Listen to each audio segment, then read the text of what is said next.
Karma came for supper, stayed for dessert. So I don't think I've ever made a post on this forum, mostly tossed my own 2 cents here and there, but I felt this deserved its own post. Feel free to keep reading if you want to hear my story and if you've ever wondered if karma is a thing and if our cheating spouses actually ever change. So as a quick little background, my 43M spouse 38F had an affair 6 years ago with the husband of my, at the time, co-worker. We had all become close friends and partied a lot together. The discovery of the affair and my WS's realization that her AP wasn't going to leave his wife threw her into a spiral. Ran away from our home, left me grief-stricken, with 2 kids 7 and 4 at the time and no way to contact her. Well, a week later she calls me at 5 a.m. crying and begging me to come to get her. I do.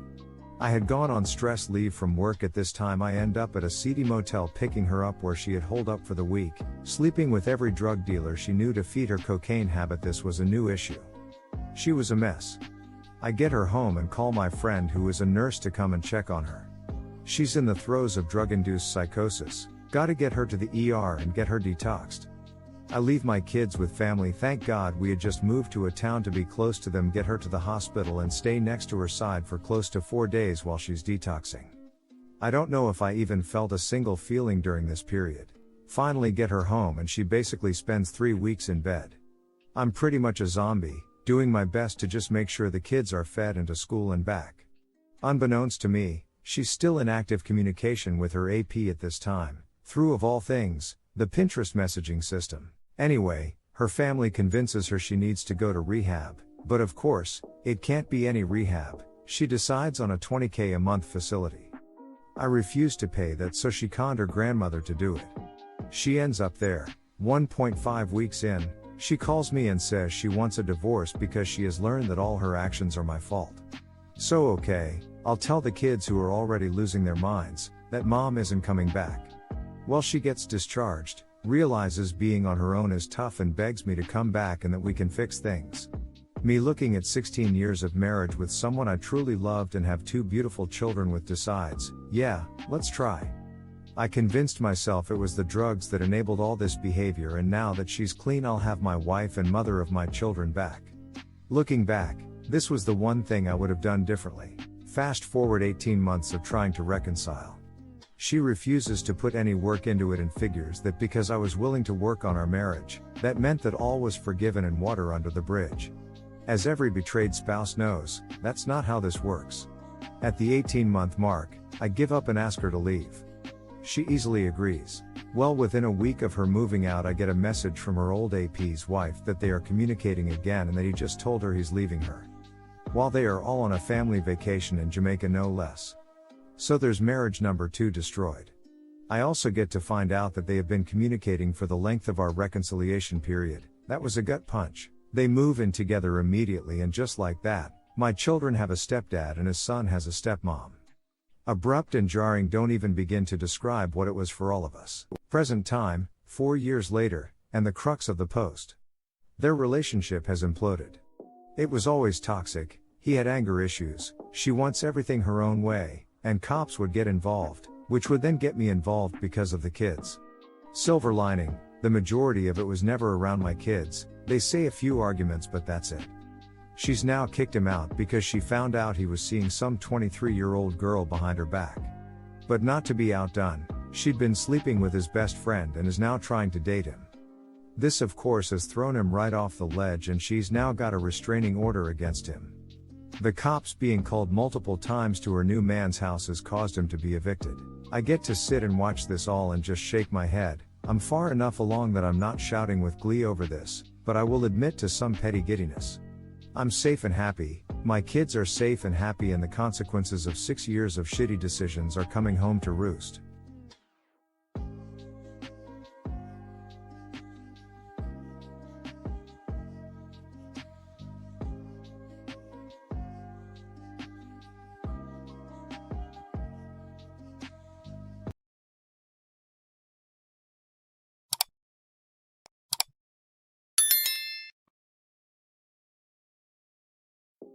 Caught my wife 29F cheating on me 29M again after a year.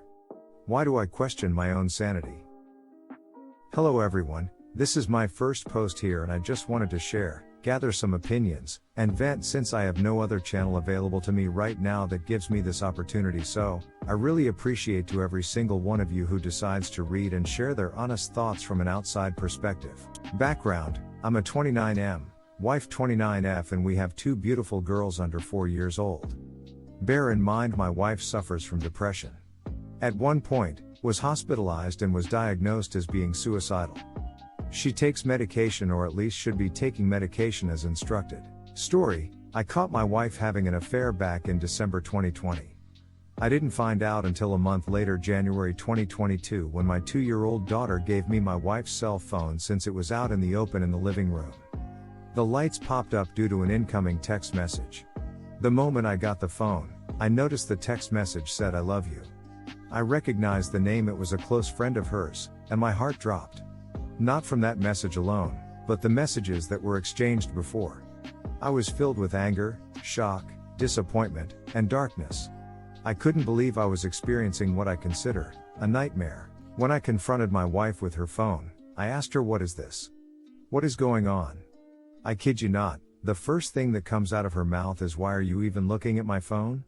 From there, I was even angrier than before. Could not believe what came out of her mouth. She didn't feel sorry until further down our conversation. However, now that I think about it, her sorry wasn't sincere, the fact that I had to dig it out of her. Even then, it's not how I would act at all if I was in her position. Anyhow, she tells me her side of the story and confirms she had sexual intercourse with this guy on multiple occasions. She emphasized that she was super depressed, wasn't happy at the house, and that I wasn't giving what she needed, nor was I truly listening to her for a while. In general, she tried to play the victim and blame me for her actions. Of course, I did not know how to react knowing what I know now, so I took the blame like a fool. I literally blamed myself for her cheating. Devastation and heartbreaking doesn't come close to how I felt and how I feel now just thinking about it. I do not wish this type of behavior on anyone. Fast forward 1 month later, I decided that I wanted to continue our relationship and try to reconcile, but the only way for it to work was for her to break the affair and block this guy from all forms of social media outlets and messaging apps, etc. Literally, erase this homewrecker from our family. She did that, and I was there when she made the phone call and blocked him on all social media outlets. A year passes, and while we had some rocky moments, I felt like things were getting better. We continued to see a couples therapist once a week, and that lasted for 6 to 7 months. We ended the sessions thinking we no longer needed them and continued to practice what we gathered from the sessions. It's now February 2022, on a Saturday morning. I woke up at 5:30 a.m. to feed our cat. I go back to our bedroom and noticed her phone was out next to her. I simply wanted to close the phone and get back to sleep, but noticed it was the AP's username. I could not believe what I saw. I paused for a moment thinking this was all but a nightmare. I didn't scroll through the messages because that was more than enough for me. Everything that I thought ended a year ago all came back flashing before my eyes. This time, I was calm, collected, and didn't shoot or scream in anger like I did the first time. I woke her up and asked, "Who is this? What's going on?" She didn't say a word for 5 to 10 minutes, it was complete silence. She then proceeds to explain that once again she wasn't happy, felt depressed, and didn't really stop having feelings for this guy. However, he only reached out to check up on me to make sure I was alive. At that point, I just couldn't trust what she said at all. The second chance, the little trust I still had for her, spat right back into my face. From there, she didn't apologize right off the bat. She tried to play the victim, justifying why she did what she did and that it was my fault for thinking we didn't need to continue couples therapy after the 6 to 7 months. I took a walk outside for 30 minutes, came back, and said I want a divorce. I can't continue punishing myself even though I still love you. Ever since then, I've continued to question myself. My self-esteem has never been this damaged before in my entire life.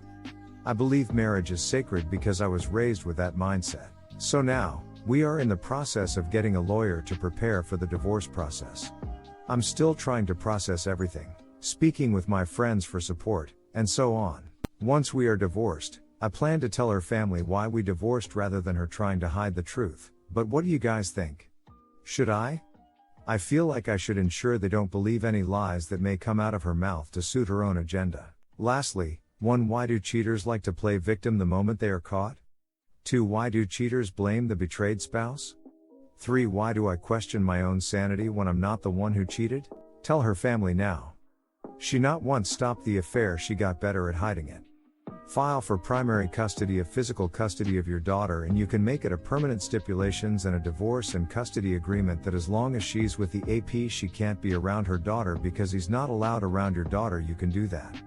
But you have to give them the AP's first and last name, and also I suggest that you get you a father's rights attorney who specializes in father's rights and who is a pit bull of a divorce litigator to your benefit. I told her family yesterday, and honestly, it felt really good telling them because of much of a liar she is. To betray her own family for the sake of another guy. If I was in her position, I would have never done what she did. No matter how bad things got. Would rather leave than to betray and lie. Of course, values and having decent morals are important to me.